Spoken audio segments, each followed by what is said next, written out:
the world turns in darkness and in light, carrying upon its surface an infinite variety of weather. At this very moment, rain falls in one place while snow blankets another. Somewhere the sun beats down with tropical intensity, while elsewhere stars shine through Arctic cold.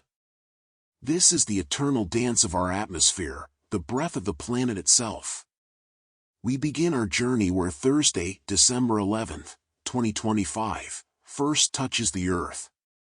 In the far Pacific, where the international date line marks an arbitrary beginning to each new day, the islands dream in tropical warmth while the great cities of the world still slumber in Wednesday's embrace. In Fiji, dawn has already passed, and morning settles into its rhythm. The temperature rests at 26 degrees Celsius, warm but not oppressive, tempered by the endless trade winds that flow across these islands year after year, century after century. The sky holds scattered clouds, white against blue, moving slowly eastward like ships on an invisible ocean.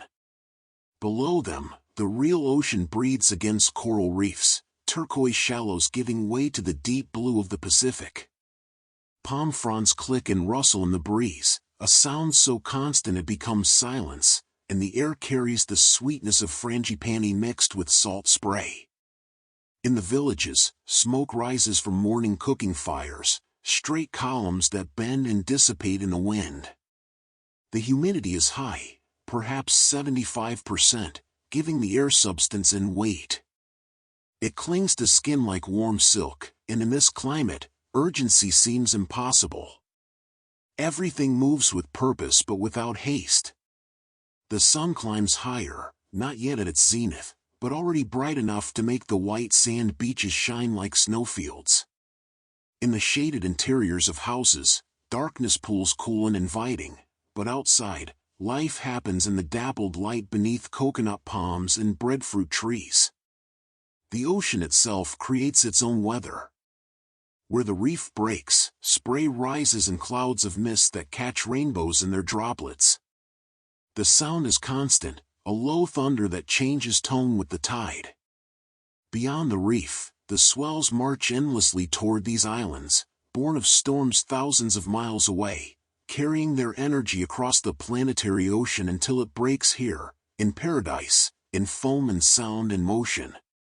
West of Fiji, time has aged, and the morning is well established. In Auckland, New Zealand, the temperature has reached 19 degrees beneath a partly cloudy sky. The city spreads across its volcanic hills, and from the many vantage points, both harbors are visible, the Waitemata to the east, the Manukau to the west. The Sky Tower rises from the city center, a needle catching the morning light, and around it, the city goes about its business with quiet efficiency. A light breeze comes from the southwest, bringing air that has traveled across the Tasman Sea from Australia.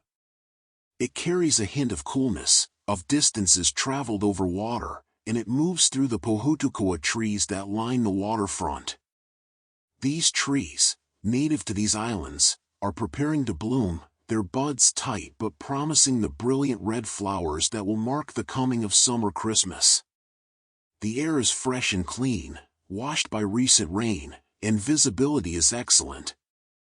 From Mount Eden, you can see clear to the Coromandel Peninsula, its ranges blue in the distance. The morning ferry boats ply across the harbor, white wakes trailing behind them, connecting the city to the north shore and the islands of the Hauraki Gulf. Sailboats tack across the breeze, and some are offshore, fishing boats work the productive waters where the Pacific's currents converge. The humidity is moderate, comfortable, neither dry nor oppressive, and the barometric pressure sits steady, promising settled weather for the day ahead. Further west, across the Tasman Sea, Sydney awakens to summer heat. The temperature has already climbed to 24 degrees, and the forecast promises higher temperatures as the day progresses. The sky holds partly cloudy skies, with cumulus clouds building over the Blue Mountains to the west. By afternoon, these may develop into thunderstorms, bringing relief in the form of brief, violent downpours, but for now, The morning is clear and bright. Sydney Harbour catches the light in fragments, here a dazzle of reflected sun, there a patch of shadow from a passing cloud. The famous bridge spans the water, carrying its endless stream of traffic, while beneath it, vessels of every size navigate the busy waterway. Ferries, yachts, cargo ships, cruise vessels, the harbour is never still. Around the coves and bays, the city rises in tiers, from the historic rocks to the gleaming towers of the financial district, and everywhere, the distinctive red tile roofs that give Sydney its characteristic appearance from above. The temperature is perfect for the beach, and already the famous stretches of sand, Bondi, Manly, Coogee, are beginning to fill with sunbathers and surfers. The surf is moderate, clean lines of swell wrapping around the headlands, and the water temperature is a pleasant 21 degrees. Lifeguards take their positions, flags marking safe swimming areas, and the ritual of Australian beach culture begins again, as it has every summer day for generations. In the Royal Botanic Gardens, morning walkers enjoy the relative cool before the day's heat sets in. The gardens are lush, almost tropical, with massive Moreton bay figs creating pools of deep shade. Birds call from the trees, kookaburras, rainbow lorikeets, cockatoos, their sounds mixing with the distant rush of traffic and the closer hum of insects. The air smells of eucalyptus and Sydney red gum, of sea salt carried on the breeze, of jasmine from garden beds. It is a distinctly Sydney smell, impossible to capture but immediately recognizable to anyone who has lived here. The southerly breeze that moves across the city is called the southerly buster when it arrives with force, a change in weather so dramatic it can drop temperatures by 10 degrees in 10 minutes. Today, though, it arrives gently, tempering the heat, making the morning pleasant. Flags stream from buildings, and the breeze fills the sails of the racing yachts already out on the harbour, tilting into the wind, striving for every bit of speed. Across the continent, Perth awakens to a different kind of morning. On Australia's west coast, the temperature is 22 degrees with clear skies stretching from horizon to horizon. The Indian Ocean lies turquoise and calm, and the white sand beaches that stretch for miles north and south of the city are among the most beautiful in the world. The morning light is brilliant, sharp-edged, without the softness that humidity brings. Everything stands out in precise detail, each wave, each cloud, each building defined against the deep blue sky. The wind comes from the east, from the interior, bringing with it a hint of the vast dry lands that stretch inland for thousands of kilometers. It is a dry wind, and in it, you can sense the size of this continent, the endless spaces of red earth and spinifex, the ancient landscapes that have changed little since time began. But here on the coast, the ocean moderates everything, keeping temperatures pleasant, providing moisture to the coastal plain. In Kings Park, overlooking the city and the Swan River, the native wildflowers are beginning their spring bloom. This is one of the world's great biodiversity hotspots, and the flowers here exist nowhere else on Earth: banksias, grevilleas, kangaroo paws in shades of red and yellow and green. They evolved in isolation, and they carry in their forms millions of years of adaptation to this specific place, this climate, these soils. Birds move through the trees, feeding on nectar, and below, the city spreads across its coastal plain, modern and prosperous, a city at the edge of everything. We travel north and west, where the hours fold backward. In Tokyo, morning has arrived cold and clear. The temperature hovers at 11 degrees Celsius beneath skies that are partly cloudy. The sun, low on the winter horizon, casts long shadows across the vast urban landscape that spreads in every direction from the Imperial Palace. The city is immense, the largest metropolitan area on Earth, home to more than 35 million people, yet from any high vantage point, it appears orderly, almost peaceful, a vast geometry of buildings and streets and parks spreading to the distant mountains. The air is crisp, holding a bite that makes breath visible in white puffs. There is no snow in Tokyo this morning, but the mountains to the north and west, the Japan Alps, are white with early winter snow, their peaks clear and sharp against the blue sky.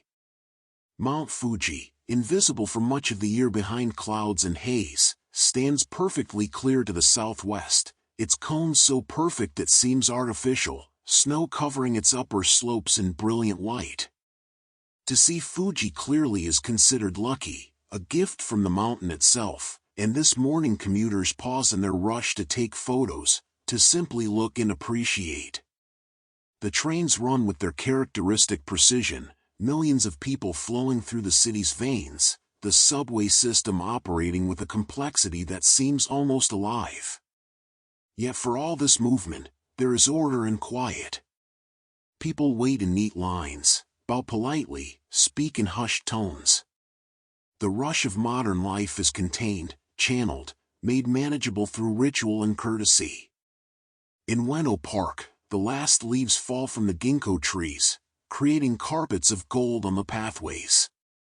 The trees are ancient and massive, survivors of the firebombing that destroyed much of Tokyo in 1945, and they stand now as living connections to a past that otherwise exists only in photographs and memory. Elderly men practice Tai Chi in slow motion, their breath visible in the cold air, while nearby, homeless men arrange their belongings with quiet dignity, preparing for another day. The temperature may be cool, but for Tokyo, this is normal winter weather. The city exists at roughly the same latitude as Tehran or Los Angeles, but its island location in the Pacific gives it distinct seasons. Winter is cold but usually dry, the moisture locked away in snowpack in the mountains, waiting for spring's melt. The air today carries a clarity unusual in this vast city, a transparency that makes distances seem shorter, buildings seem closer. Pollution levels are low, and visibility extends for kilometers in every direction. West across the Sea of Japan, Seoul awakens to even colder conditions. The temperature has dropped to 6 degrees Celsius, and the sky is clearing after overnight clouds. The city spreads along the Han River, modern skyscrapers rising from neighborhoods of lower buildings, the whole encircled by mountains on every side. These mountains, green in summer, brown in winter, define the city's character. Seoul is contained, bounded by geography in a way few modern cities are. The morning air is sharp and dry, a continental cold that comes from the interior of Asia. The wind is light but carries an edge, and warmth-seeking residents bundle in heavy coats, scarves, and gloves. The streets are busy with the morning rush, but unlike Tokyo's quiet efficiency, Seoul has a different energy, faster, louder, more urgent. K-pop plays from storefronts, food vendors call out their wares, delivery scooters weave through traffic with reckless confidence. The Han River flows wide and gray-green through the city, crossed by numerous bridges, each a marvel of modern engineering. Along its banks, park paths are busy with walkers and cyclists, hardy souls braving the cold for exercise. The river's islands host sports facilities and concert venues, and from the bridges, you can see the entire city spreading in both directions, a vast expanse of human habitation pressed against its mountain walls. To the north, beyond the visible horizon, lies the demilitarized zone in North Korea, a presence felt more than seen, a weight on the consciousness of this city that has lived with division for 70 years. But this morning, that seems distant. The city is alive with commerce and culture, with youth and energy, with a confidence born of having transformed itself from war-torn poverty to first-world prosperity in a single lifetime. Southwest of Seoul, Hong Kong greets its morning with 19 degrees and broken clouds. The city rises vertical from Victoria Harbor, skyscrapers packed so tightly that from a distance they appear as a single geometric mass, a mountain range of glass and steel. The harbor itself is one of the world's great commercial waterways, and even now, in the early hours, it bustles with activity. Container ships, fishing boats, pleasure craft, ferries, the water is never still. The temperature is mild, almost pleasant, and humidity is moderate for this subtropical city. A gentle breeze comes from the south, carrying the complex scent of this place, diesel and flowers, cooking oil and incense, the salt tang of the sea and the earth smell of the hills. Hong Kong is built on steep slopes, and the city rises in tiers from the water's edge. Mid-levels and the peaks stand high above, luxury apartments with commanding views, while below, in the valleys and lowlands, older neighborhoods press close, markets and shops spilling onto sidewalks in controlled chaos. The peak itself, Hong Kong's highest point, disappears into low cloud this morning. Cloud and mist are common here, born of the meeting between warm humid air and the cooler heights. When the clouds lift, the view is spectacular, the harbor spread below, Kowloon across the water, the mountains of the New Territories beyond, and to the south, the open sea dotted with islands. But this morning, the summit exists in its own private world, wrapped in white, sounds muffled, distances uncertain. In the streets below the peak, dim sum restaurants fill with morning diners, bamboo steamers stacked high, tea poured with practiced grace. The clattering of dishes, the calls of servers, the hum of conversation in Cantonese, these are the sounds of Hong Kong morning, unchanged despite all the changes this city has seen. The old ways persist alongside the new, tradition and modernity not in conflict but in conversation. Further west, where the hours are fewer, Mumbai awakens to warmth. The temperature rests at 28 degrees, and though the monsoon season ended months ago, humidity remains high, perhaps 70%, giving the air a weight and density that northerners find oppressive but which Mumbakers barely notice. The sky holds scattered clouds, white against the brilliant blue, moving slowly in the light breeze that comes from the Arabian Sea. This is the city's best season, the brief window between monsoon and pre-monsoon when the weather is merely hot rather than unbearable, when rain is rare and the city can breathe. The Arabian Sea stretches westward, blue-green and relatively calm, and along the Marine Drive, the famous curve of waterfront that locals call the Queen's Necklace, morning walkers and joggers already move along the promenade. The sea breeze tempers the heat, making movement possible, almost pleasant. Mumbai sprawls across its peninsula and islands, 20 million people creating one of the world's most densely populated urban areas. From the old colonial architecture of South Mumbai to the high-rises of Bandra, from the slums of Dharavi to the wealth of Malabar Hill, the city contains multitudes. And everywhere, people walking, riding, driving, working, living their lives with an energy and determination that is uniquely Indian. The morning rush has begun, and the local trains, Mumbai's lifeline, pack with commuters. The trains run overcrowded, past capacity, bodies pressed together in democratic compression that makes no distinction between rich and poor, all suffering equally the necessity of getting to work. Yet there is good humor too, conversation and jokes, newspapers shared, chai vendors moving through impossible crowds.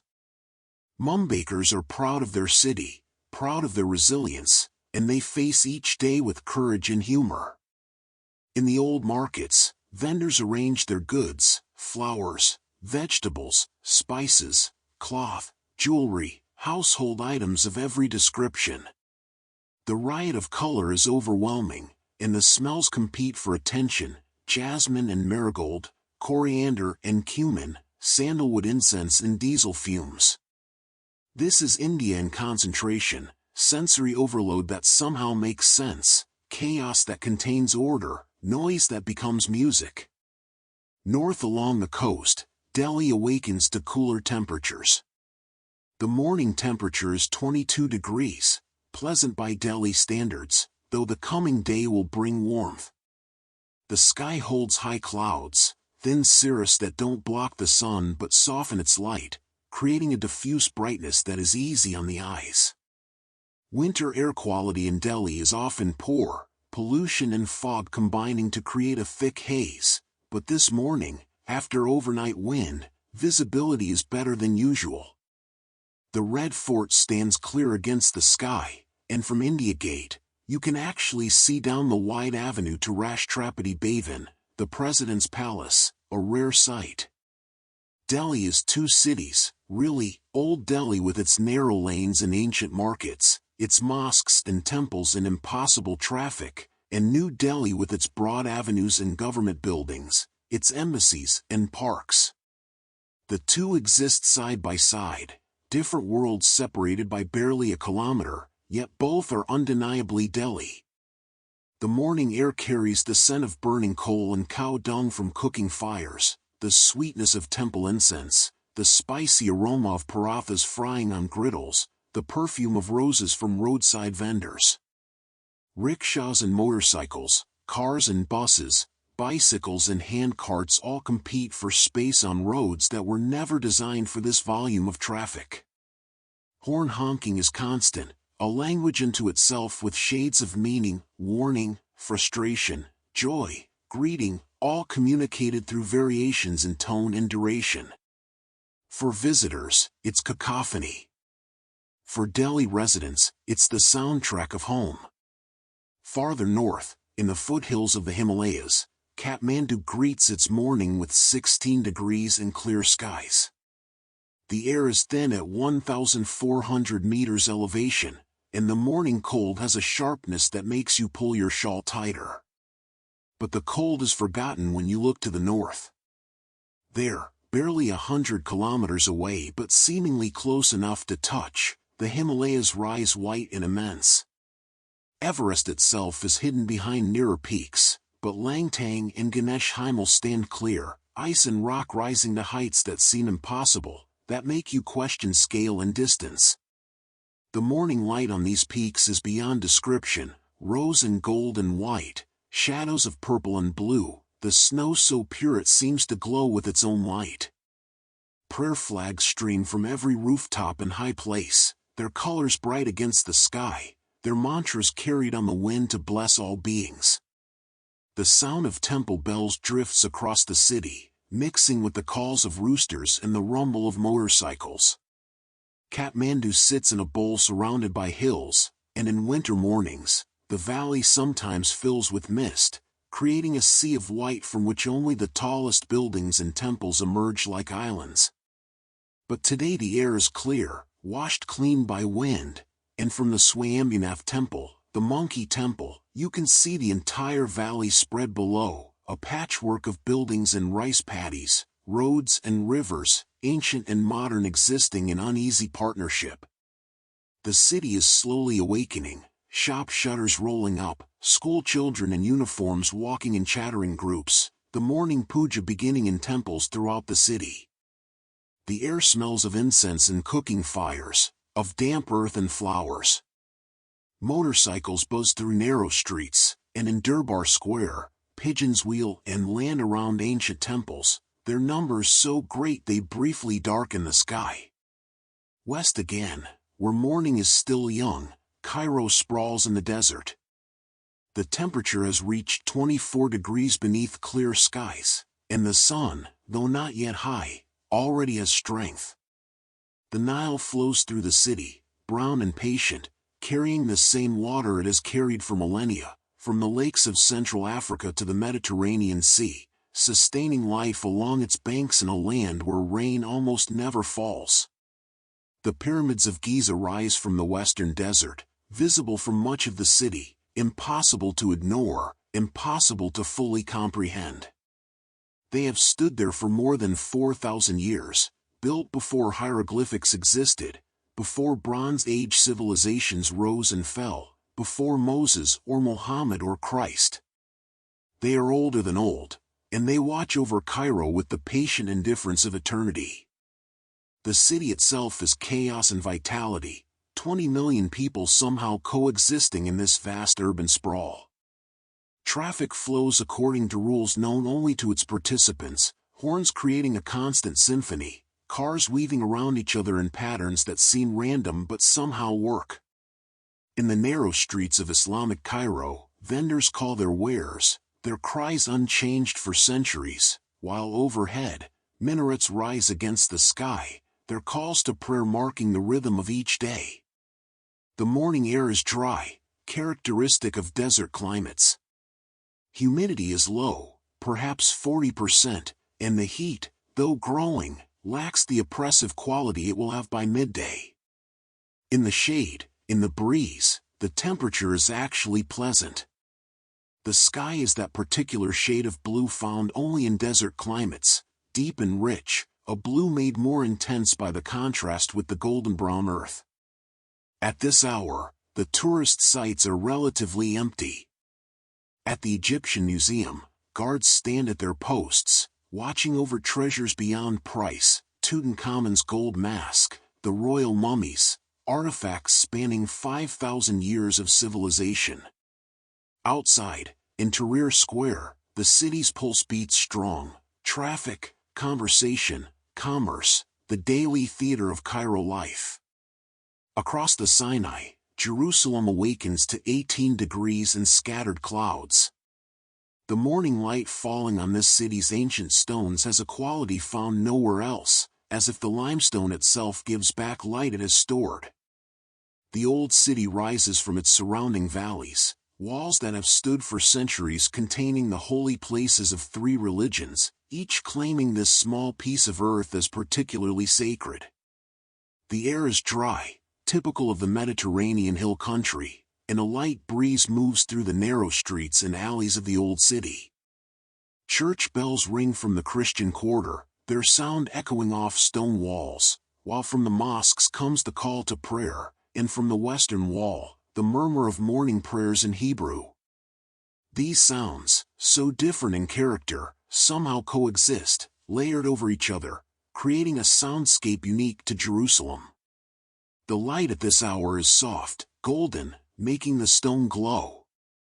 From the Mount of Olives, you can see the entire old city spread below, the golden dome of the rock catching morning sun, the gray dome of the Holy Sepulchre, the ancient walls with their gates, and beyond, the modern city spreading in all directions. The separation wall winds across the landscape, visible from here, dividing communities, making visible the conflicts that simmer always beneath the surface. But this morning, there is peace.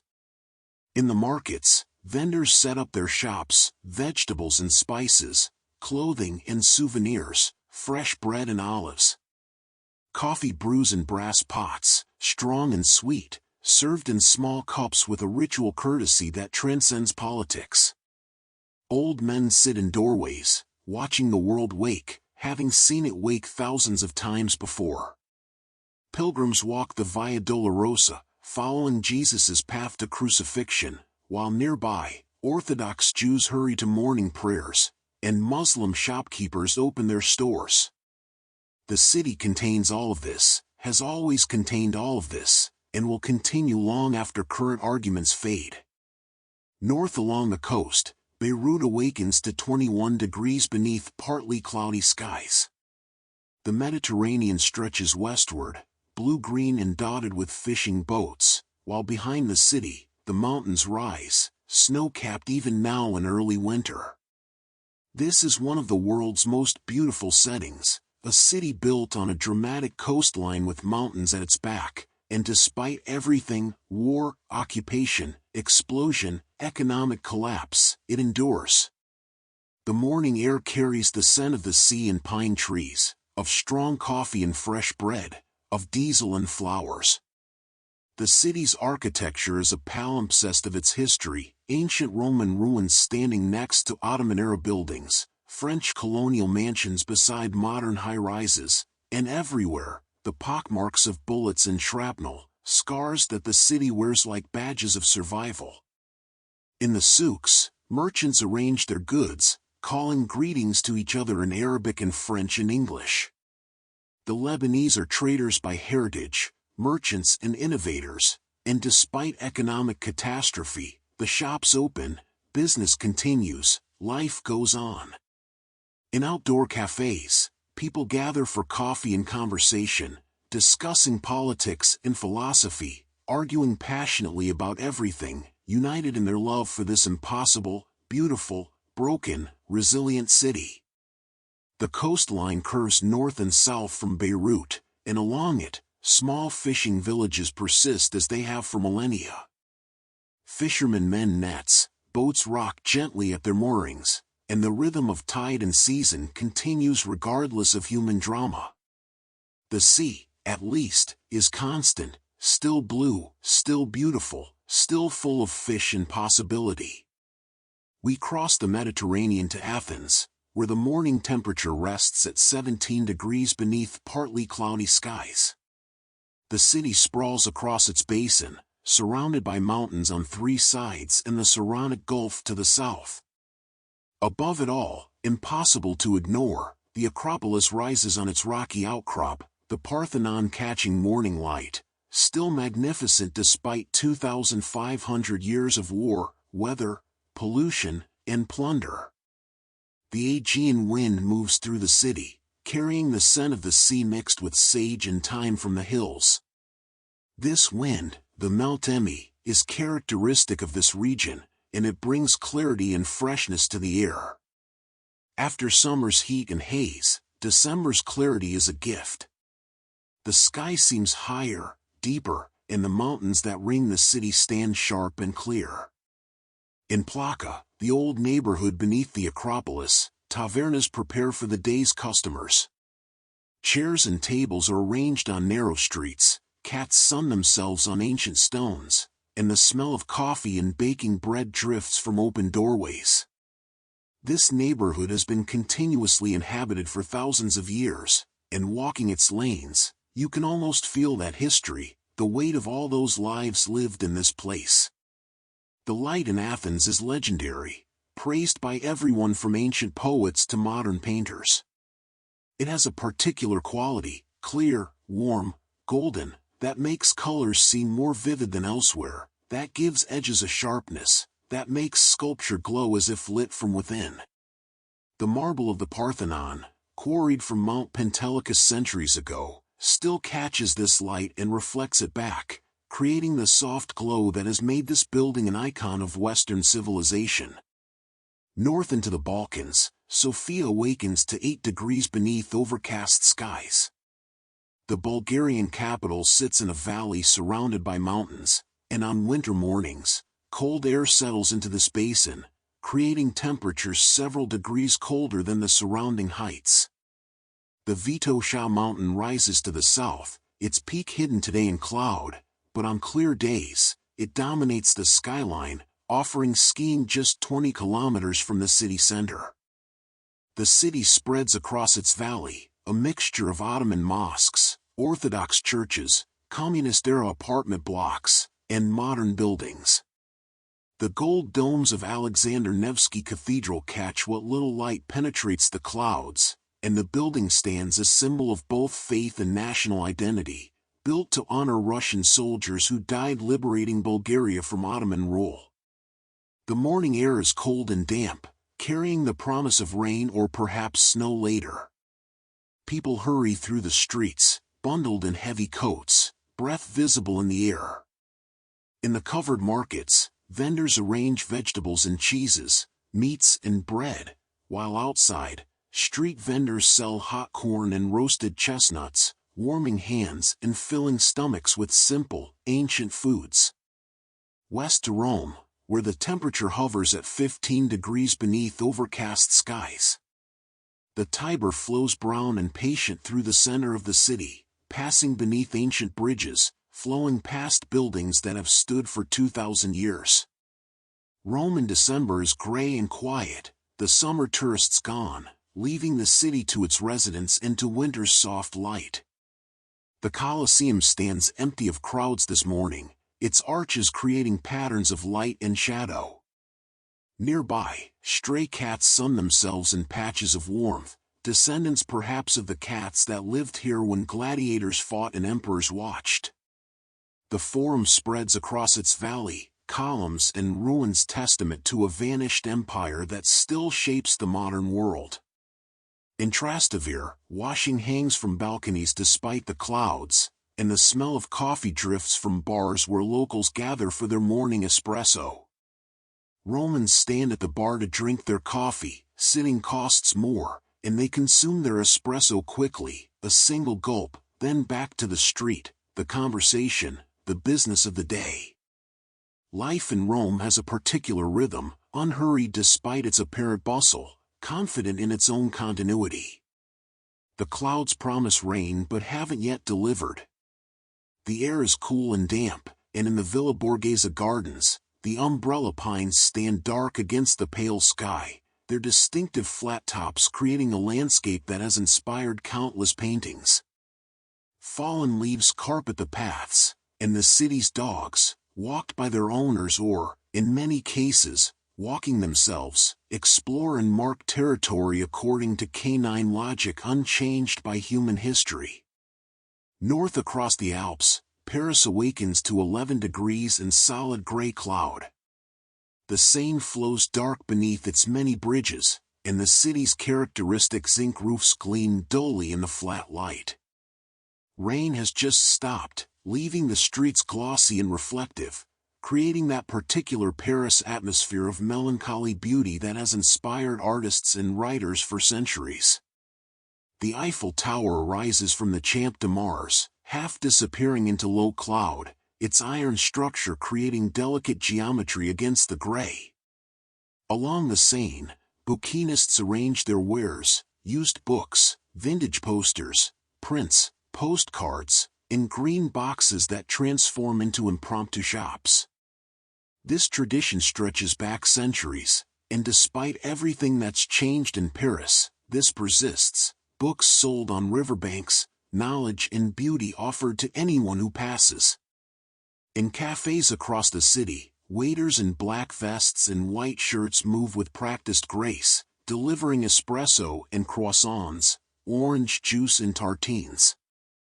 The cafe culture of Paris is not just commerce but ritual, a way of life, and these establishments are theaters where the daily drama of the city plays out, lovers meeting, friends gossiping, writers writing, students studying, old men reading newspapers and watching the world go by. The air carries the scent of wet stone and fallen leaves, of coffee and fresh bread, of diesel and perfume. The metro rumbles beneath the streets, and overhead, the clouds promise more rain. But Parisians are unfazed. They have umbrellas, they have raincoats, they have centuries of experience living in this climate. The rain is simply part of Paris, like the Seine and the cobblestones, like the gray zinc roofs and the mansard windows, inseparable from the city's identity. We travel north to Copenhagen, where the temperature rests at 8 degrees beneath partly cloudy skies. The Danish capital spreads across its islands, and the canals that web through the city reflect the uncertain sky. Nijmegen, with its colorful buildings lining the waterfront, glows even in dim light, red, yellow, blue, pink houses standing shoulder to shoulder, their reflections doubling in the canal's still water. The morning light this far north in December is strange, dawn comes late, and even at midday, the sun rides low on the horizon, creating a perpetual golden hour light. Long shadows stretch across cobblestones, and the light has a softness, a gentleness that seems appropriate for this gentle city. Bicycles by the thousands move through the streets, their riders undeterred by cold or wind, part of a cycling culture so embedded that it seems as natural as walking. The wind comes from the Baltic, bringing with it the scent of the sea and a cold that penetrates wool and down. But inside cafes and shops, warmth beckons. The Danish concept of hygge, coziness, warmth, comfort, seems designed specifically for mornings like this. Candles burn in windows, creating golden light against the gray day. Coffee steams in cups, and the smell of fresh-baked pastries, wienerbrot, Danish pastries born of Austrian inspiration but perfected here, fills the air. Across the Öresund to Sweden, Stockholm awakens to 5 degrees beneath mixed sun and cloud. The city spreads across 14 islands where Lake Mälaren meets the Baltic Sea, and water is everywhere, freezing at the edges, dark and cold in the center, reflecting the low winter light. The old town, Gamla Stan, clusters on its island, buildings in shades of ochre and rust and gold pressed close on narrow medieval streets. Winter in Stockholm means short days, less than 6 hours between sunrise and sunset at this time of year. The sun rises late and sets early, and for the hours of daylight, it barely climbs above the horizon. The light is therefore constantly beautiful, always golden, creating long shadows and painting buildings in warm tones. But the price is darkness. By mid-afternoon, streetlights come on, and the city transforms into something else, lit by electricity, windows glowing yellow, creating pools of light in the surrounding dark. The cold is significant but dry. Snow hasn't yet come to the city, though the forecast promises it soon. The Baltic sits dark and restless, and from the waterfront, you can see ferries heading for Finland and Estonia, carrying passengers and cargo across this northern sea. In summer, the archipelago that stretches east from the city is paradise, thousands of islands and rocks creating a maze of waterways. In winter, it's desolate and beautiful, gray and white and blue, a landscape that speaks of solitude and persistence. Further north still, in the Arctic, Tromsø greets the day with 0 degrees and light snow falling. But day is perhaps the wrong word.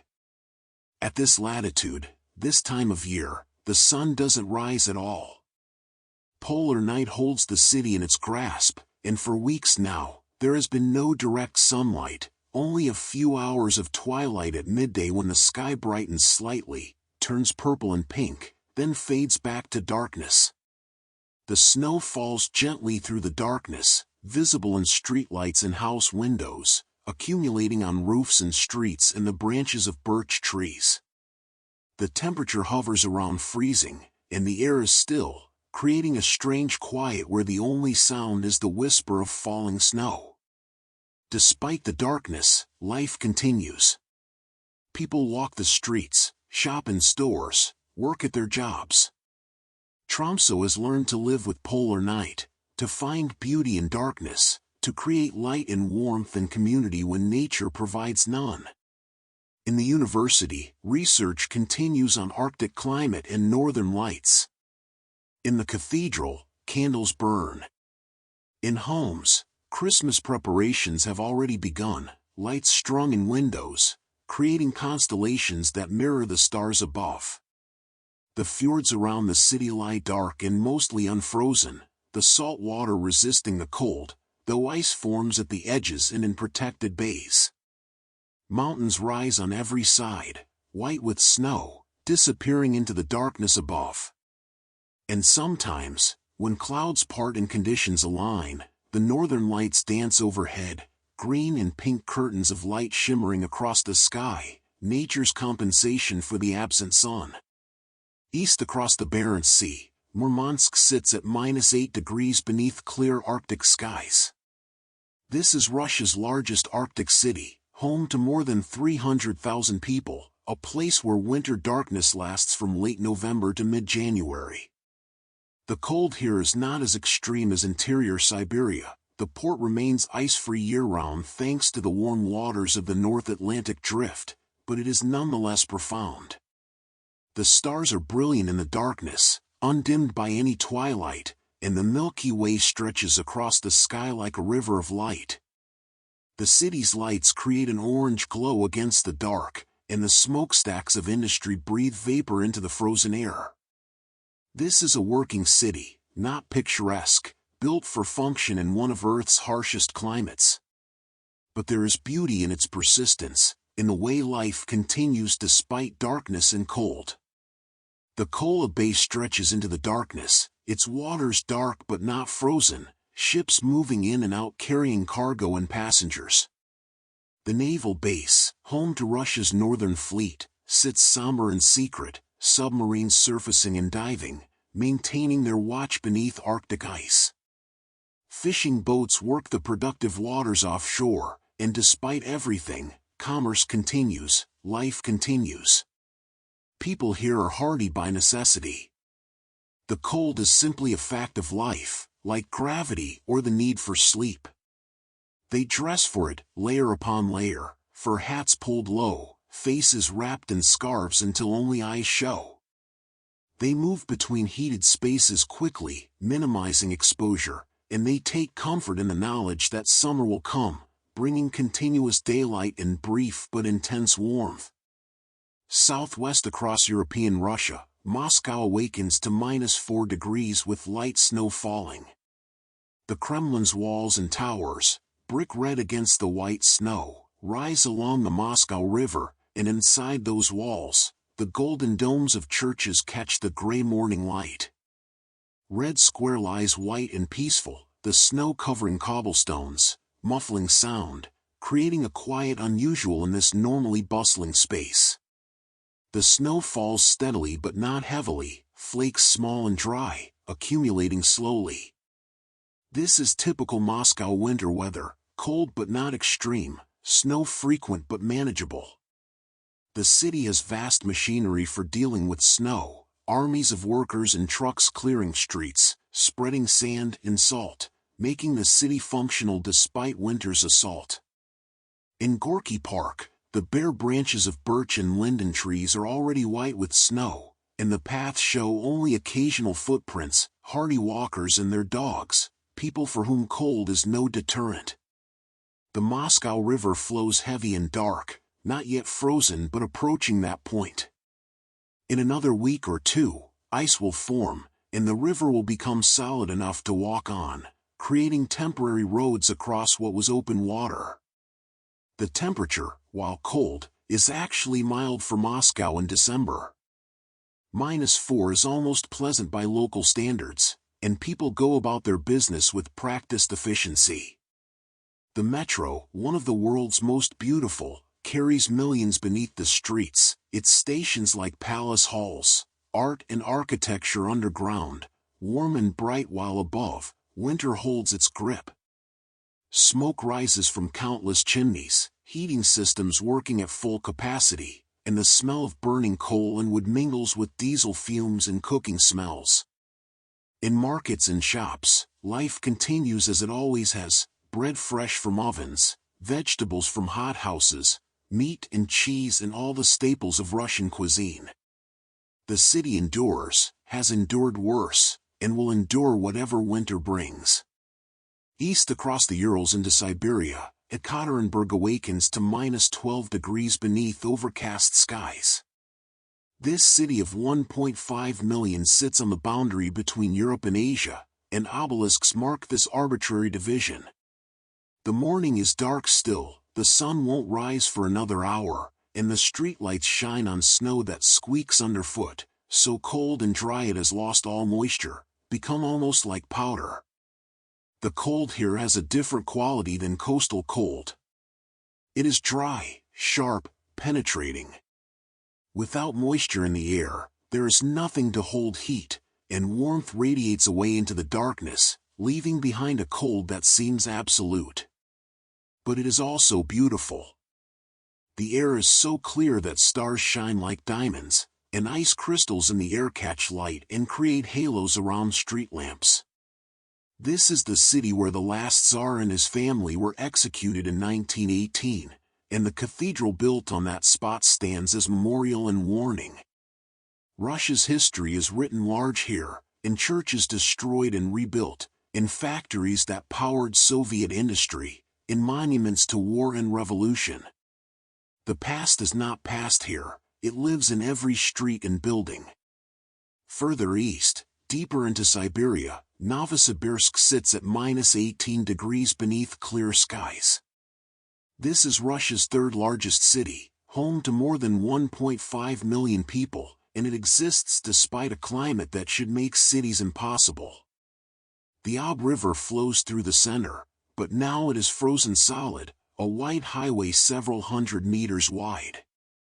In summer, this is a major shipping route. In winter, it becomes a road, trucks and cars driving where ships sailed months ago. The cold is intense. At -18, exposed skin begins to freeze in minutes. But Novosibirsk continues. Children go to school, people go to work, shops stay open, buses run. Life adapts. Buildings are built to withstand this cold, with triple-glazed windows and massive heating systems. Clothes are designed for it, fur hats and coats, felt boots, layer upon layer of woolen down. The city was built on science and industry. Akademgorodok, academic town, sits on the city's outskirts, a community of researchers and professors, institutes and laboratories, studying everything from nuclear physics to linguistics. Even in Soviet times, this was a place of relative freedom, where ideas could be discussed, where Western music and literature circulated quietly. That tradition continues, and despite the cold, despite the isolation, intellectual life flourishes. The birch forests around the city stand white and skeletal, their bark bright against the snow. These forests stretch for thousands of kilometers in every direction, the taiga, one of Earth's great ecosystems. In summer, they're green and mosquito-infested. In winter, they're a landscape of white and gray and black, beautiful in their austerity. Still further east, Yakutsk sits in the heart of Siberia at -35 degrees. This is one of the coldest cities on Earth, built on permafrost in a region where winter temperatures regularly drop below -50. The cold here is beyond most people's experience, transformative, turning the familiar into something alien.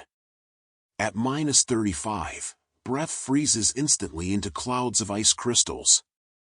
These crystals catch sunlight, what little there is, and create optical phenomena, pillars of light, sundogs, halos. The air itself seems to crystallize, and each breath burns the throat and lungs. Exposed skin freezes in seconds. Metal becomes brittle. Plastic shatters. Rubber loses all flexibility. The world transforms into something hard and sharp and dangerous. Yet people live here. The city has 250,000 residents, and they've adapted to conditions that would kill most humans. Buildings stand on stilts above the permafrost, allowing air to circulate beneath, preventing the ground from thawing and collapsing. Heating systems burn constantly. Cars have heated garages or special heating systems that run continuously. Turning off an engine might mean it never starts again. The strange thing is that at these temperatures, when the air is still, it doesn't feel as cold as you'd expect. There's no moisture to penetrate clothing, no wind to steal heat. If you're dressed properly, and everyone is, you can actually be comfortable for short periods. The danger is subtle, hypothermia creeping in unnoticed, frostbite occurring before pain registers. The sky above Yakutsk is clear, an intense blue made more vivid by the cold. The sun, when it rises, barely climbs above the horizon before setting again. But the light it provides is incredible, everything sharp-edged, shadows deep blue, the snow so white it seems to glow. This is a harsh land, but it has its own beauty, its own logic, and the people who live here have learned to see that beauty, to take pride in their ability to thrive where others would perish. We leap eastward across time zones to Russia's Pacific coast. In Vladivostok, the temperature is -10 degrees with partly cloudy skies. The city rises in tiers from the Golden Horn Bay, and the Sea of Japan stretches away to the south, gray-green and restless, sending waves against the rocky shore. Ice has begun to form along the beaches and in protected bays, but the main body of water remains unfrozen, kept open by currents and salt. The morning is dim still, sunrise won't come for another hour, and the city's lights reflect off the water. This is Russia's Pacific Window, a port city that connects to Japan, Korea, and China, a place that feels more Asian than European despite its Russian identity. The architecture is functional, Soviet-era apartment blocks dominating, but the setting is magnificent, water and islands and peninsulas creating a complex geography that defines and constrains the city. The cold here is less severe than interior Siberia but more penetrating. The ocean provides moisture, and that moisture makes the cold sink deeper into bones and buildings. Ice forms thick on ships and docks, and breakup can be slow and dangerous. The wind comes from the north, from the direction of Siberia, and it carries with it the memory of even colder places. We cross the Pacific, time spinning forward. In Anchorage, Alaska, morning arrives at -8 degrees beneath clear skies. The Chugach Mountains rise dramatic to the east, white and massive, their peaks catching the first light of dawn, a pink alpenglow that makes them seem to float above the city. To the west, the Cook Inlet stretches away, partially frozen, ice flows moving with the tide. The air is absolutely still and crystal clear. Visibility is unlimited, and every detail stands sharp, each tree, each building, each mountain crease and shadow. The cold at this temperature is significant but dry, and without wind, it's manageable. The sun, rising in the southeast, barely climbs above the mountains before beginning its long arc across the southern sky. December days in Anchorage are short, just 5 hours of daylight, but the twilight lasts for hours before and after, painting the sky in shades of blue and pink and purple. Moose move through suburban neighborhoods, utterly unconcerned with human presence. They've learned that people here won't harm them, and they browse on ornamental trees and shrubs, tall enough to reach branches over snow. Ravens call from tree tops, their voices carrying in the cold air, and overhead, eagles circle, taking advantage of the clear conditions to hunt. This is a city that lives with wilderness. Bears, currently hibernating, are regular visitors. Wolves occasionally venture into outlying areas. Salmon run up urban streams. And just beyond the city limits, wilderness begins in earnest, mountains and glaciers, forests and tundra, stretching north to the Arctic Ocean and west along the Alaska Peninsula. The wild is not something Alaskans visit, it's where they live. Southeast down the coast, Juneau sits at 2 degrees with light snow falling. Alaska's capital is unique among American state capitals, inaccessible by road, reachable only by boat or plane. The city clings to steep slopes between the water and the mountains, and everywhere you look, dramatic geography defines the view. Glaciers come down almost to sea level, and icebergs from these glaciers float in the channels. The Inside Passage, which Juneau sits on, is one of Earth's most beautiful waterways, islands and channels, mountains rising straight from the water, forests so dense they seem impenetrable.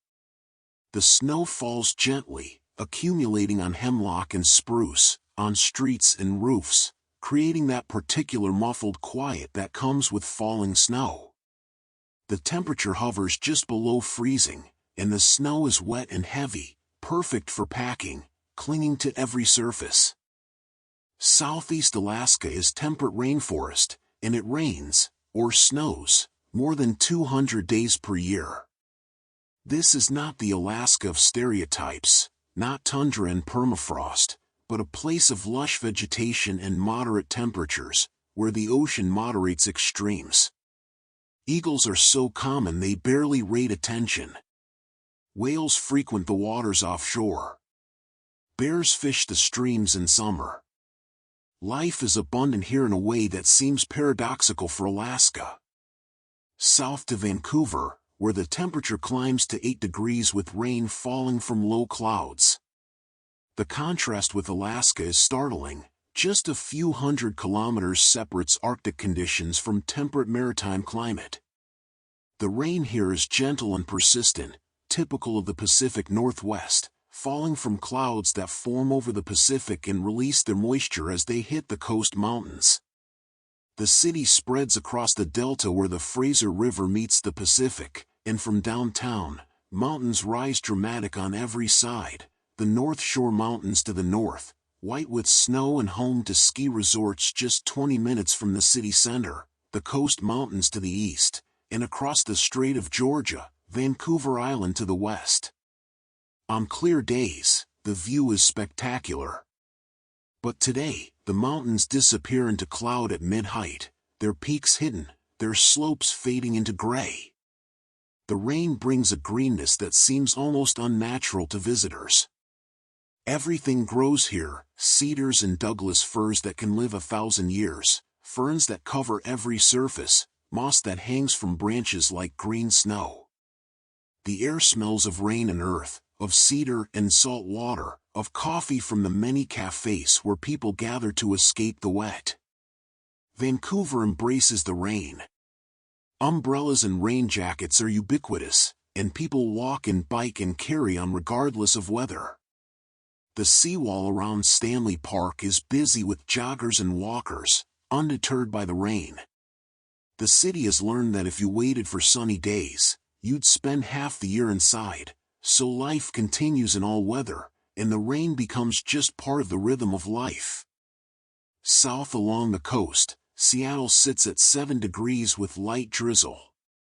The Puget Sound stretches away, gray and choppy, while overhead, clouds hang low enough to touch the tops of downtown skyscrapers.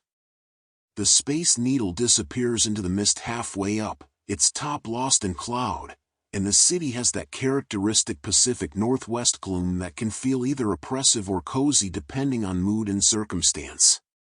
The drizzle is barely rain, more a mist that accumulates slowly, soaking anyone who stays outside for long. This is typical Seattle weather, not the downpour of a thunderstorm but the persistence of weeks of gray drizzle.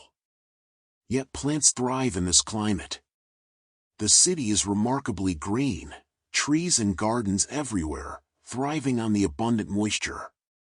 Coffee shops do booming business, and Seattle's famous cafe culture seems designed specifically for weather like this.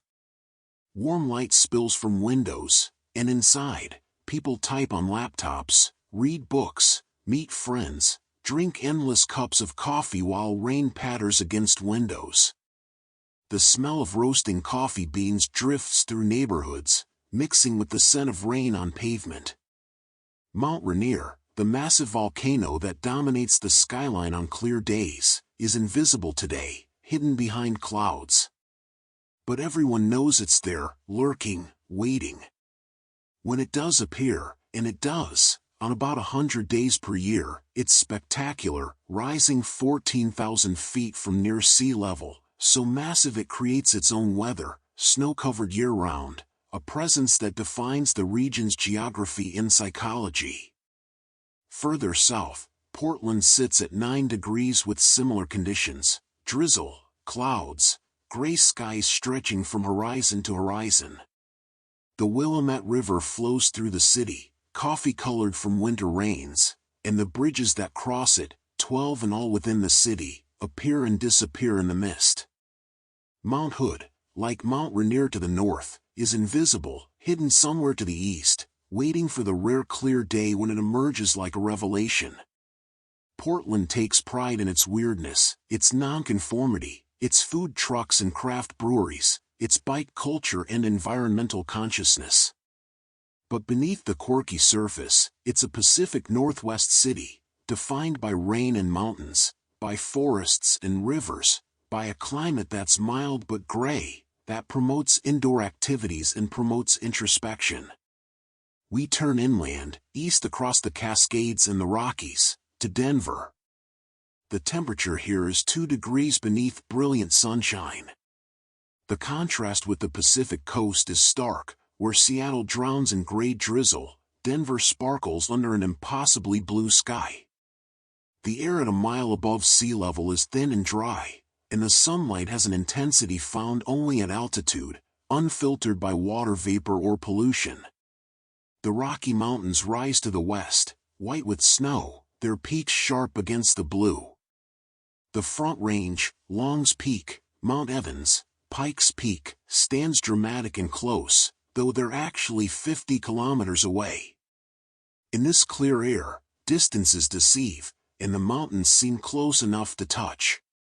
A light breeze comes from the west, carrying the scent of pine and snow, of high places and cold stone.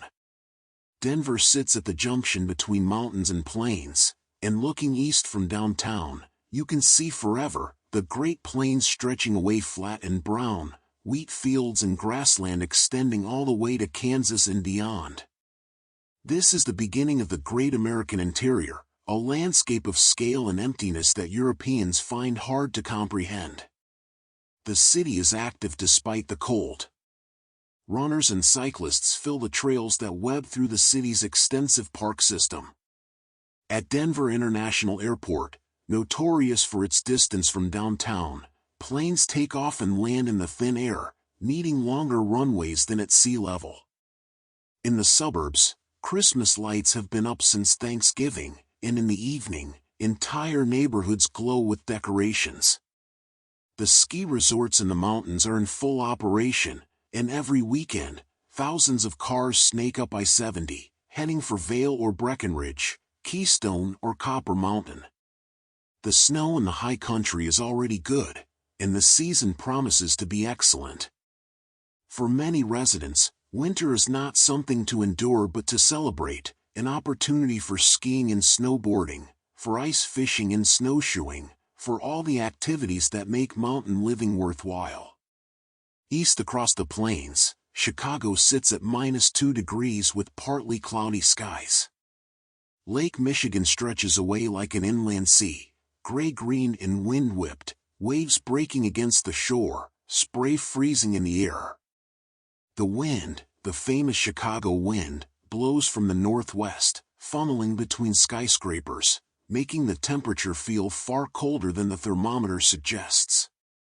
The city rises along the lakeshore, downtown skyscrapers creating one of America's most dramatic skylines. The Willis Tower, still called Sears Tower by longtime residents, rises 110 stories, and from its observation deck, you can see 4 states on clear days. Today isn't quite that clear, but visibility is still good, and the city spreads in all directions, a vast grid of streets and neighborhoods, industry and commerce, home to nearly 3 million people in the city proper and 10 million in the metro area. Winter in Chicago is serious business. The cold comes down from Canada, Arctic air masses that settle over the city for days or weeks, freezing the lakefront, creating ice as far as you can see. The lake effect creates sudden snow squalls, localized storms that can dump inches of snow in hours. But Chicagoans are proud of their toughness, their ability to handle winter. Schools rarely close for weather, people bundle up and carry on, and the city continues to function despite whatever winter throws at it. The architecture here is world famous, from the early skyscrapers of Louis Sullivan to Frank Lloyd Wright's Prairie-style homes to Mies van der Rohe's modernist towers. This is where the modern American city was essentially invented, where steel frame construction made tall buildings possible, where architecture became art. Despite the cold, architecture tours run year-round, boats cruising the Chicago River while guides point out buildings and tell their stories. South and east, Nashville sits at a much milder 10 degrees beneath partly cloudy skies. The Cumberland River winds through the city, and the hills of Tennessee rise in every direction, not mountains but significant enough to create varied topography.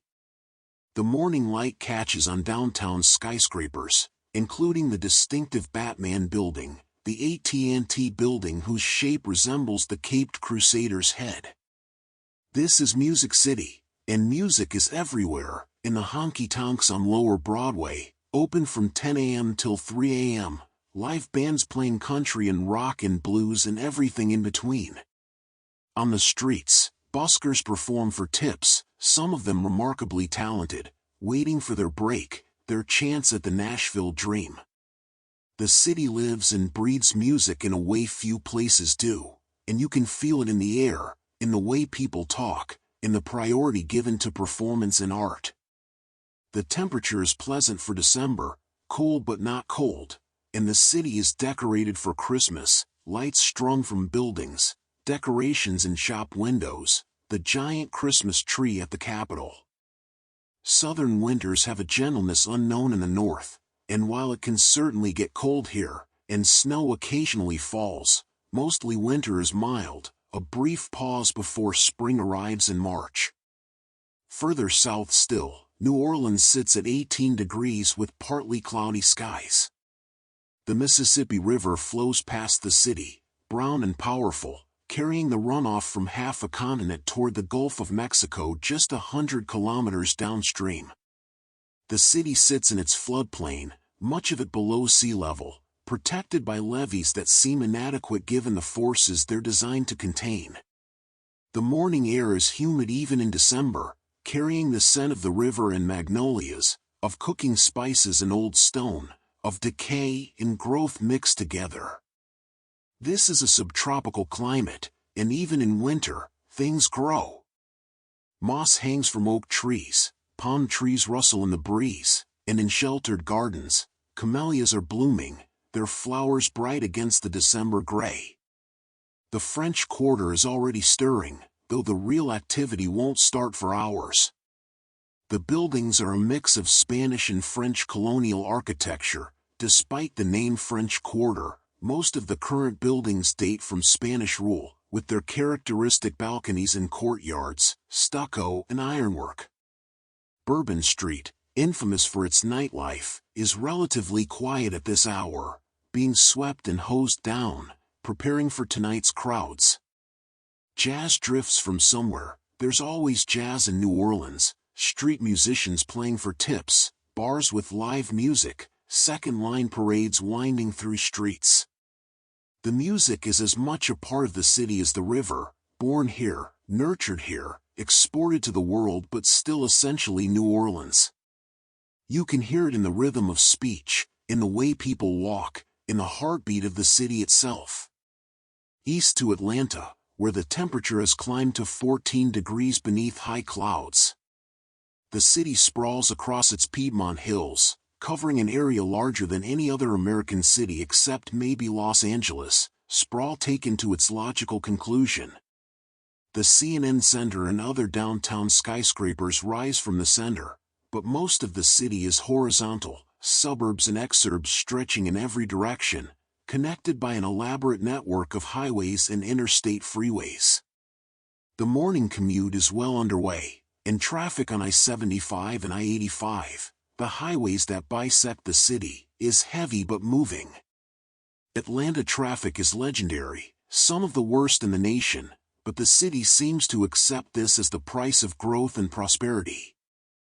The airport, the world's busiest, handles thousands of flights daily, and the city serves as a hub for the Southeast, connecting Charlotte to New Orleans, Miami to Nashville, everywhere to everywhere. The weather is mild, typical for an Atlanta December, cold but comfortable. The trees are bare, but lawns are still green. Winters here are mild enough that grass never goes fully dormant. In yards and parks, camellias and winter jasmine are blooming, adding spots of color to the season. The city is decorated for Christmas, and in Buckhead and other affluent neighborhoods, the decorations are elaborate and impressive, entire estates lit up like theme parks. Southeast to Miami, where winter means something entirely different. The temperature is a pleasant 24 degrees beneath partly cloudy skies, and the trade winds blow gently from the east, carrying the scent of salt water and sunscreen, of tropical flowers and Cuban coffee. The Atlantic Ocean shifts between turquoise and sapphire depending on cloud shadows, and the beach sand is white and fine, warm beneath bare feet. Miami in December is paradise, warm but not hot, humid but not oppressive, the perfect weather that draws millions of visitors and makes real estate here some of the most expensive in America. Palm trees rustle in the breeze, their fronds creating that distinctive tropical sound, and bougainvillea cascades over walls and explosions of pink and purple and orange. South Beach, with its Art Deco district, glows in shades of pink and mint and yellow, the buildings from the 1930s lovingly restored, protected as historic architecture.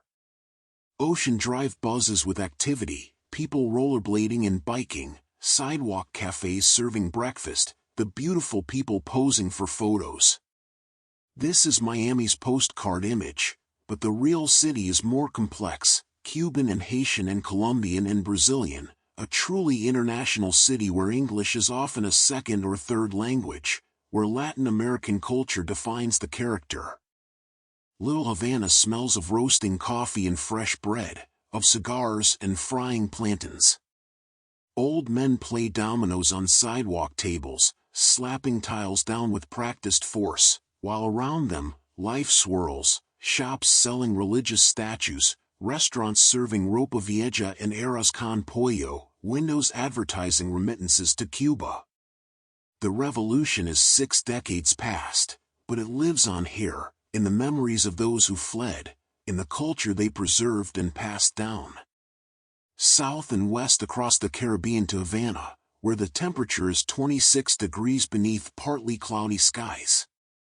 The Malecon, the seawall that runs along Havana's waterfront, takes the gentle waves of this calm morning, spray rising and falling back, wetting the concrete. The water is impossibly blue, and beyond the breakwater, the Florida Straits stretch away, just 150 kilometers separating Cuba from the United States, so close and yet for decades, unreachable. The city is a study in faded grandeur, colonial buildings in shades of peach and yellow and blue, their facades crumbling but still beautiful, plaster falling away to reveal old brick and stone. American cars from the 1950s navigate the streets, kept running through ingenuity and necessity, their chrome and paint maintained with pride. The effect is surreal, like stepping through time, though the reality is more complex than tourist nostalgia suggests. The morning air is warm and humid, carrying music from open windows, salsa and sun, reggaeton and trova, the soundtrack of Cuban life. Everywhere there is music, it seems, as if the island cannot exist in silence. People gather on stoops and in doorways, talking, laughing, living their lives in the semi-public space that street culture creates. The revolution is everywhere and nowhere, in murals and billboards, in the rhetoric that still fills newspapers, in the very real limitations on freedom. But it's also in the free healthcare and education, in the pride people take in surviving despite the embargo, in the sense of national identity that defines Cubanness. The reality is complicated, defying easy judgment, and visitors who come expecting either paradise or dystopia usually leave confused, having found elements of both. South along the Colombian coast, Cartagena awakens to 29 degrees and scattered clouds. The Caribbean here is postcard perfect, blue-green water lapping at white sand beaches, and the colonial city rises behind its walls, UNESCO protected, magnificently preserved. The walls themselves are massive, built over centuries to protect against pirates and invasion, and walking along their tops, you can see the entire old city spread below, a maze of narrow streets and plazas, churches and mansions, bougainvillea and balconies. The heat is significant but tempered by ocean breezes. The air is thick with humidity, perhaps 75%, giving everything a softness, a haziness that makes the light dreamy and romantic. The streets of the old city are paved with cobblestones worn smooth by centuries of foot traffic, and the buildings lean in close, creating shade, channeling breezes, making the heat manageable. Vendors sell fruit on street corners, mango and papaya, pineapple and watermelon, cut fresh and served in plastic cups with lime and salt.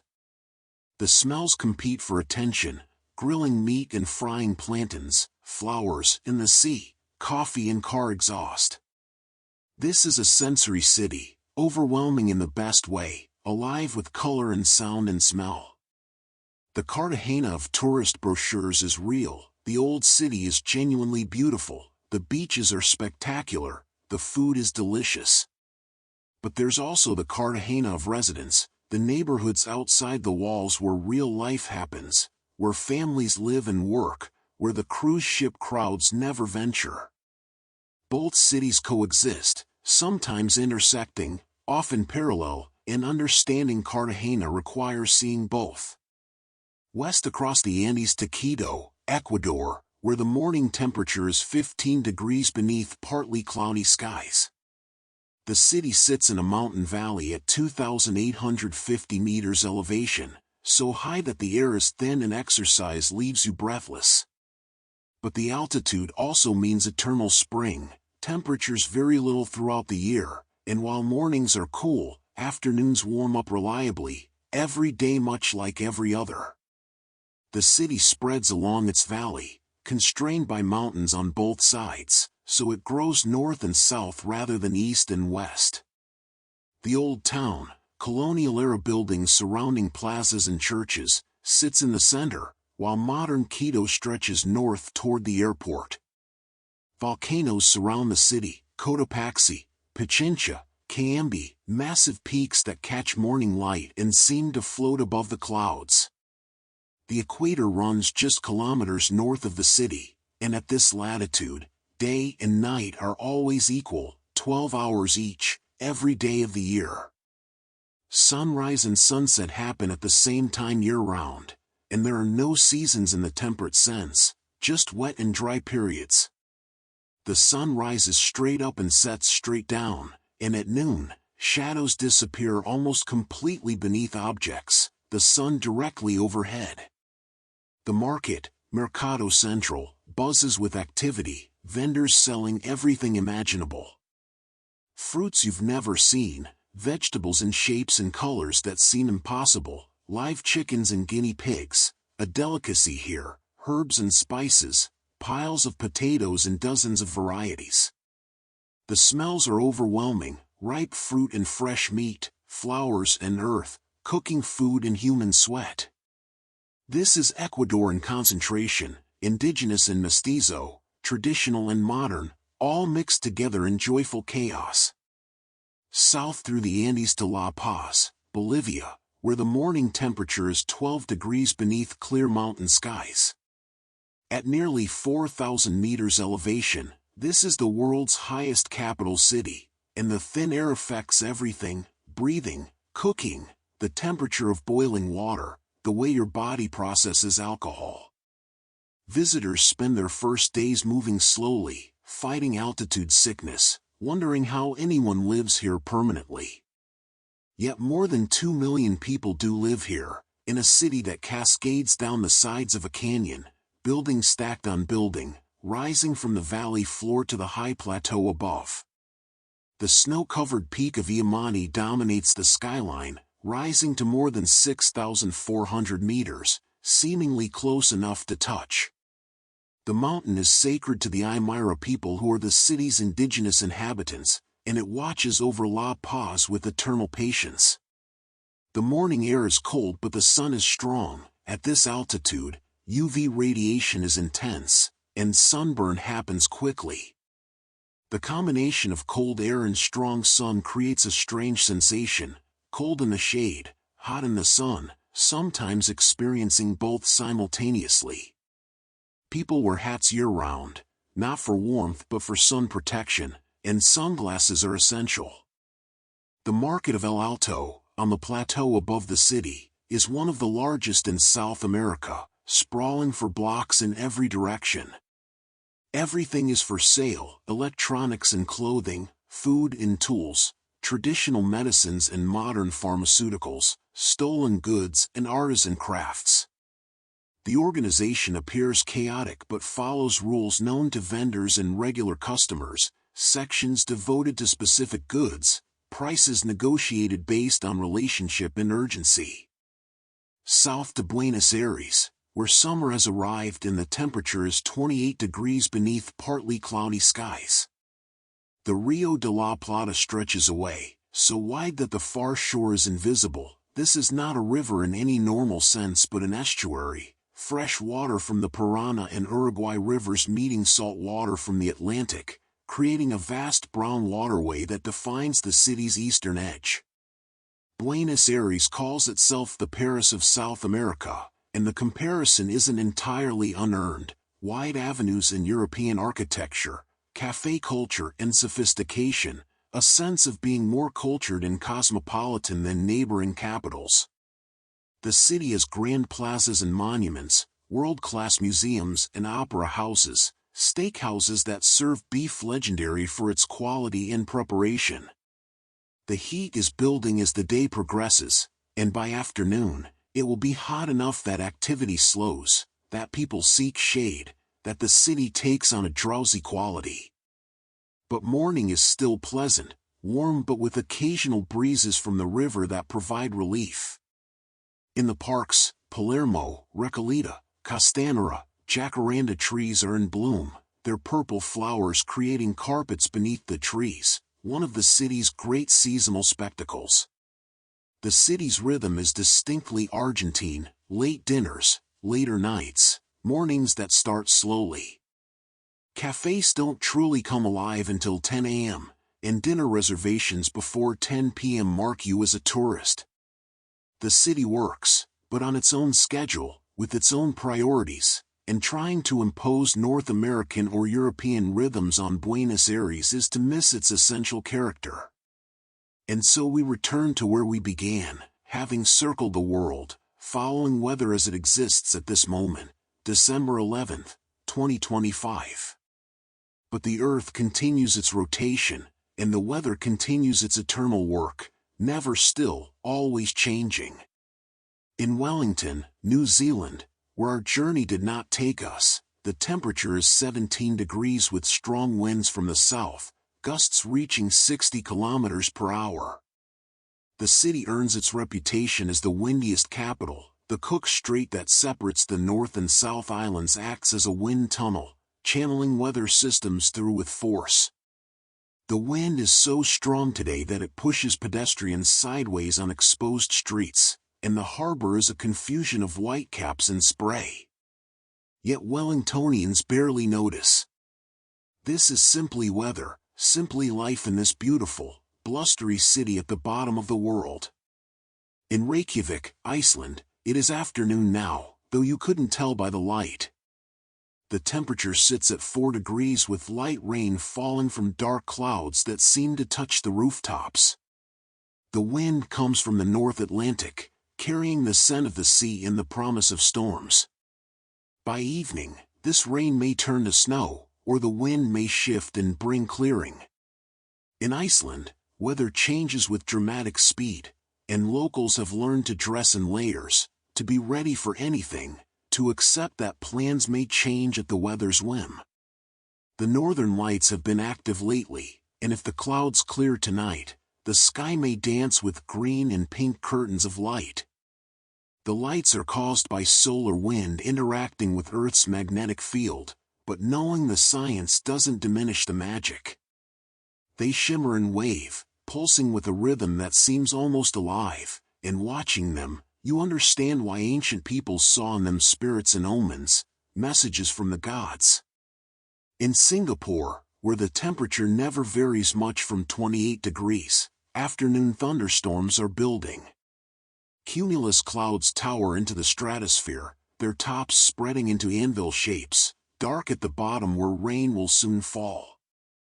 These storms are a daily occurrence in the tropics, the sun heating the land, warm air rising, moisture condensing into towering clouds that release their water in sudden, violent downpours. Within an hour, the rain will arrive, heavy enough to overwhelm drains, creating temporary rivers in the streets. And then, just as quickly, it will end, the sun will emerge, and steam will rise from the hot pavement. In Nairobi, Kenya, at 22 degrees beneath partly cloudy skies, it is afternoon and the city pulses with activity. Matatus, the colorfully painted minibuses that serve as public transportation, weave through traffic with apparent chaos but actual skill, music blaring, passengers packed impossibly tight. The city sprawls across its plateau, and beyond the urban edge, the savanna begins, grasslands stretching away toward Amboseli and Savo, toward the Masai Mara, toward landscapes that have changed little since humans first evolved here millions of years ago. In Rio de Janeiro, where it is mid-morning and 30 degrees, summer heat is building and the beaches are filling. Copacabana and Ipanema, world-famous stretches of white sand and blue water, draw thousands of cariocas and tourists, all seeking relief from the heat. Beach vendors sell cold beer and fresh coconut water, empanadas and acai, and the beach becomes a party, a daily celebration of sun and sand and the human body in all its varieties. The Carioca beach culture is democratic, everyone is welcome, regardless of age or body type, and the beach becomes common ground where the city's divisions temporarily dissolve. In Cape Town, South Africa, where summer temperatures have reached 25 degrees, the southeaster is blowing strong, pushing the famous tablecloth cloud over Table Mountain. This wind, locals will tell you, cleans the city, blows away pollution and stale air, brings fresh ocean air from the South Atlantic. It also makes the city challenging. Umbrellas are useless, hats blow away, dust and sand get into everything. But it also brings dramatic beauty, clouds forming and reforming over the mountain in patterns that change minute by minute, never the same twice. In Johannesburg, in South Africa's interior, afternoon thunderstorms are developing. The temperature is 27 degrees, and by late afternoon, thunder will rumble across the Highveld and lightning will flash from cloud to ground. These storms are spectacular, violent but brief, dropping torrential rain and sometimes hail, then moving on. The air afterward is cool and fresh, washed clean, and the dust that coats everything in the dry season is temporarily suppressed. In Addis Ababa, Ethiopia, at 2,400 meters elevation, the temperature is 18 degrees beneath partly cloudy skies. The city sits on the Ethiopian plateau, and the altitude gives it a climate unlike anywhere else in Africa, warm days and cool nights year-round, spring-like temperatures that vary little through the seasons. Coffee, which originated in Ethiopia, is central to culture here, and the coffee ceremony, a ritual of roasting, grinding, and brewing, happens multiple times daily in homes and restaurants. In Dubai, where the temperature has climbed to 28 degrees and the sun shines from a cloudless sky, the city pulses with ambition.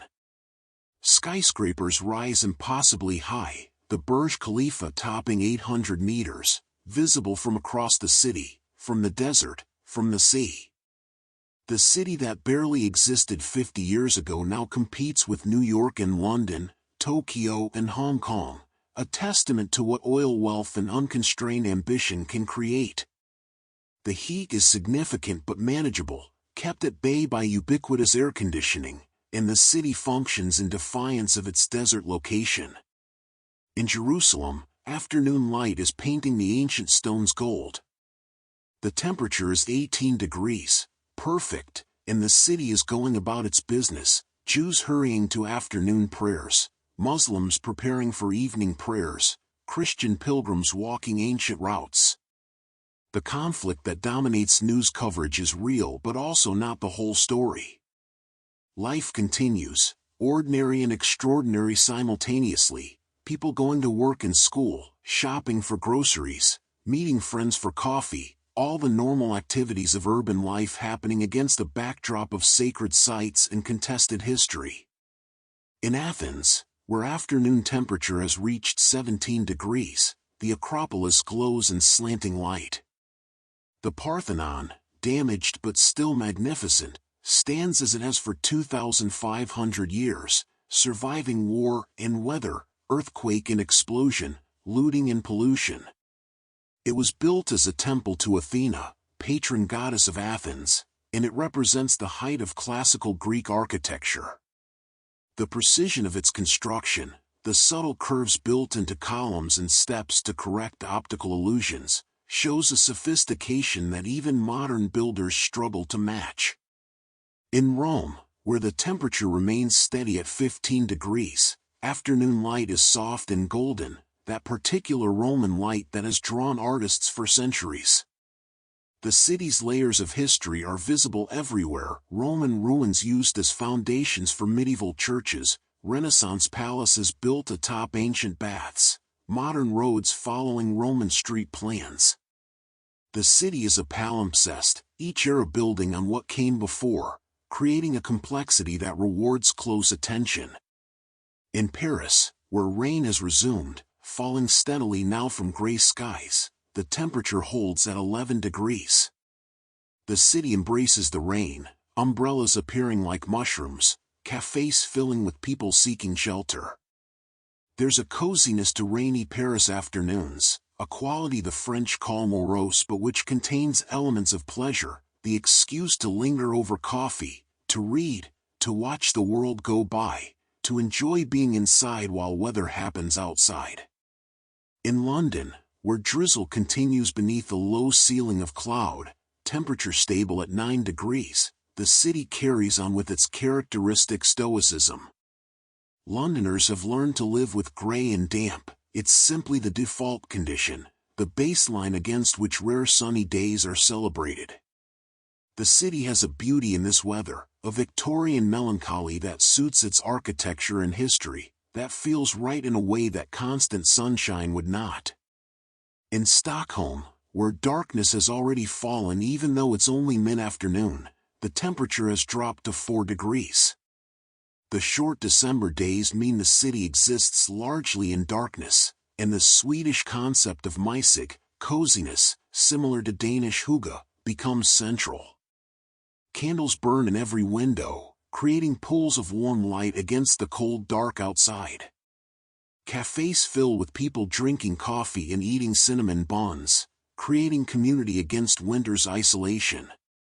In Moscow, where afternoon has brought slight warming to -3 degrees, the city goes about its business with characteristic Russian resilience. The cold is simply a fact of life, like gravity or hunger, something to be managed but not complained about. People dress for it, buildings are built for it, and life continues. In Red Square, tourists brave the cold to see the Kremlin and St. Basil's Cathedral, while locals hurry past, focused on their destinations, wrapped in fur and wool. In Mumbai, evening is approaching and the temperature remains at 28 degrees.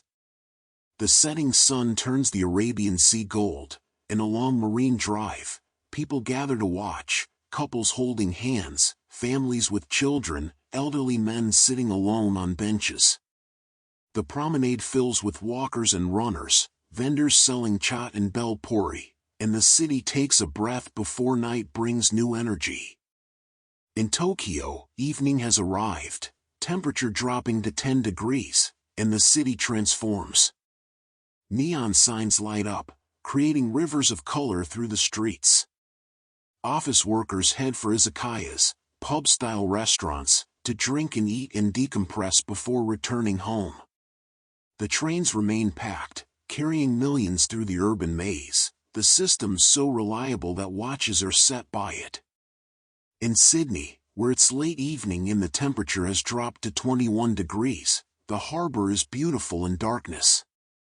The Opera House is lit dramatically, its white shells glowing against the black water. The harbour bridge is outlined in lights, and ferries ply between shores, their wakes creating phosphorescent trails. The city's outdoor culture continues even at night, restaurants with harbourside tables, bars with views, people walking along the waterfront enjoying the summer night. And in Fiji, where we began, a new day is dawning. Thursday, December 12th arrives first here, and the cycle begins again. The temperature is 26 degrees, trade winds blow as they always do, and the ocean breathes against the reef. The sun will rise soon, painting the eastern sky in shades of pink and gold, and the islands will wake to another day much like every other, perfect in their tropical routine. The weather continues its eternal work, unaware of borders or politics, unaffected by human concerns. It simply is a result of temperature differentials in moisture content, air pressure, and the Coriolis effect, the physics of fluids and thermodynamics. Heat from the sun warms the equator more than the poles, creating temperature gradients that drive atmospheric circulation.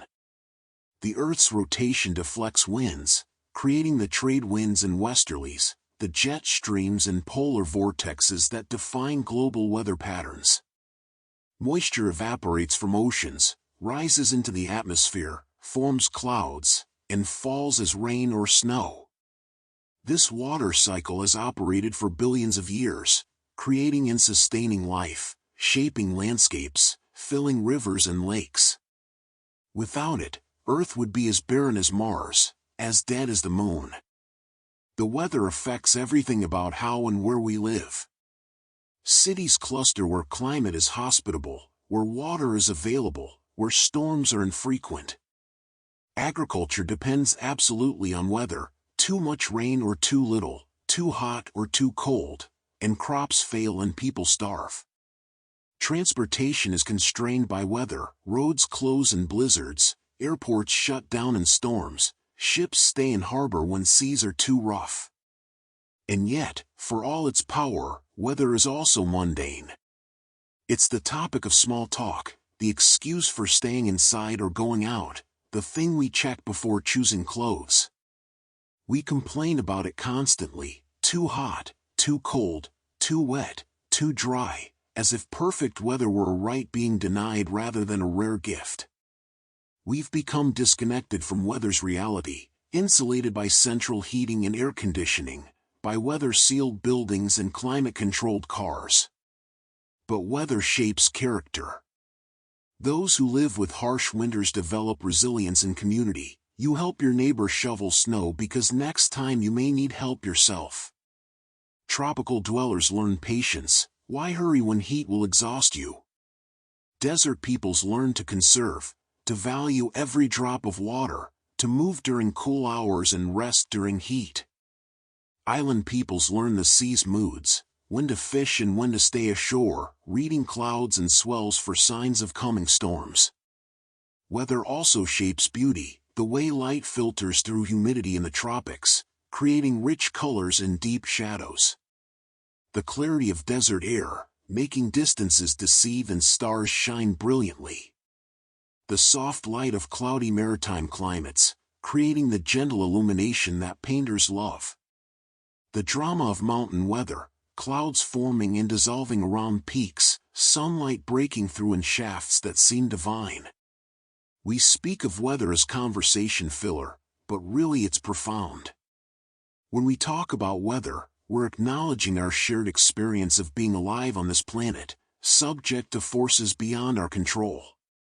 We're recognizing our connection to the natural world, our dependence on systems we didn't create and can't fully predict.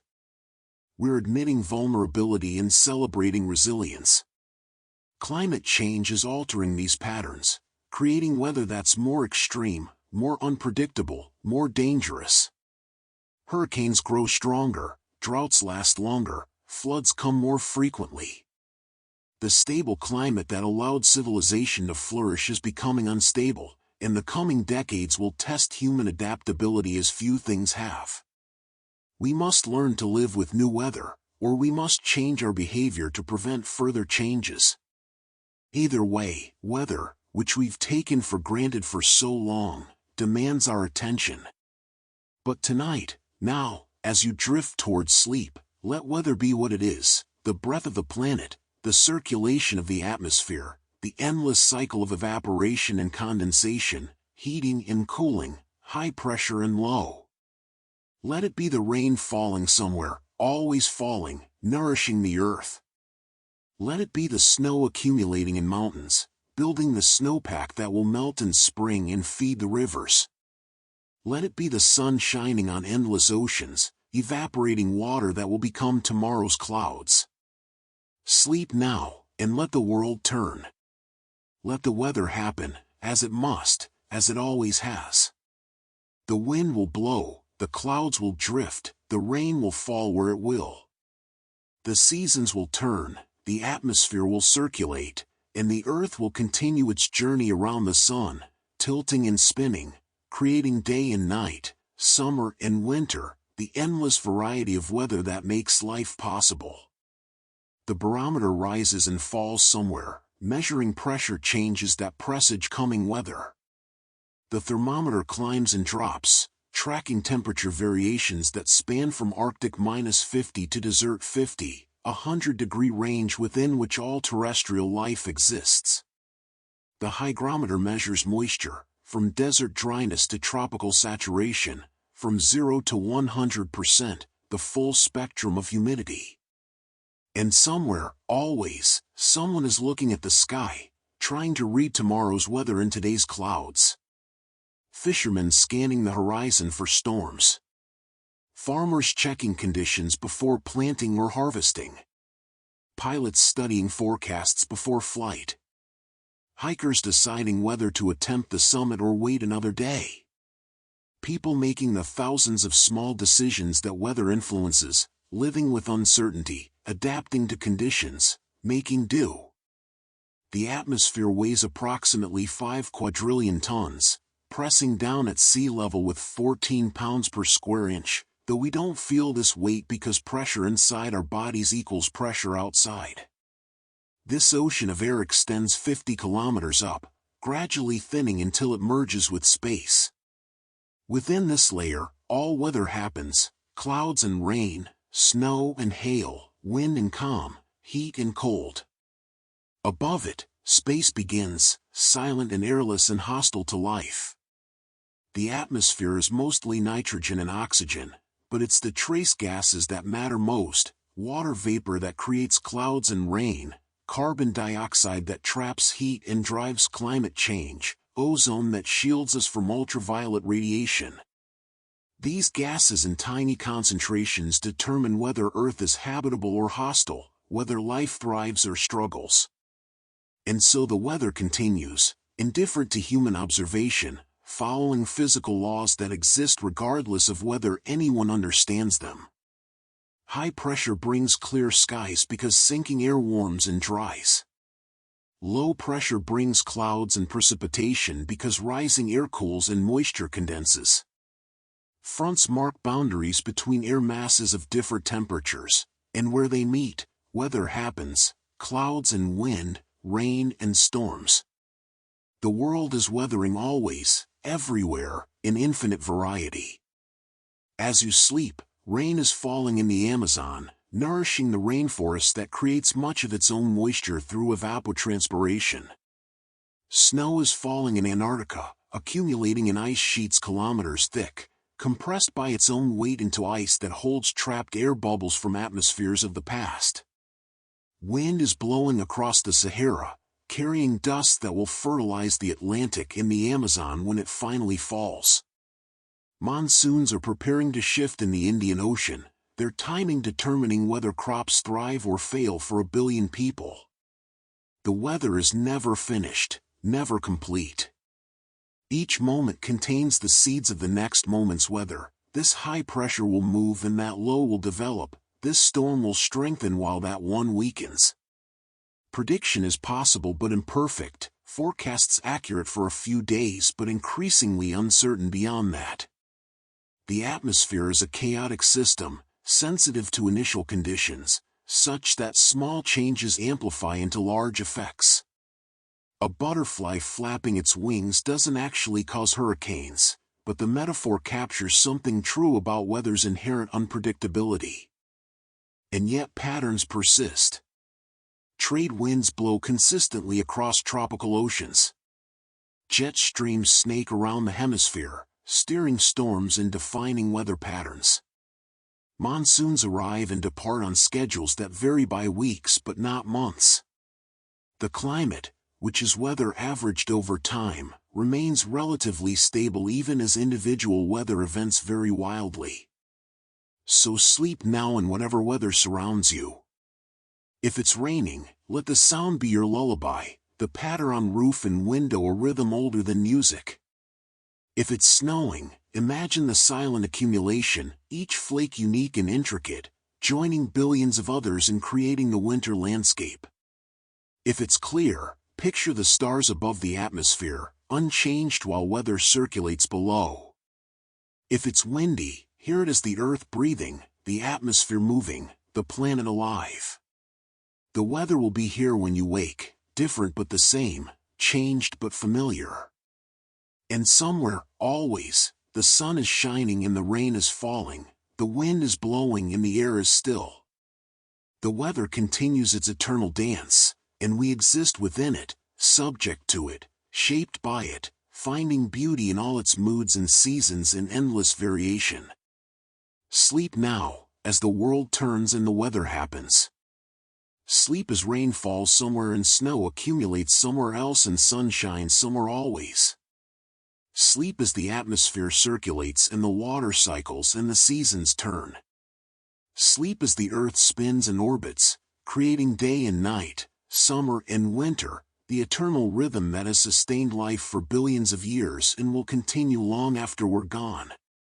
The weather asks nothing of us. It simply is.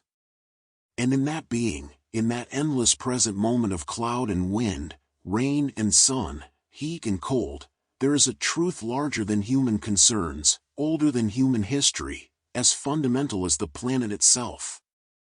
Good night. Sleep well. And let the world be.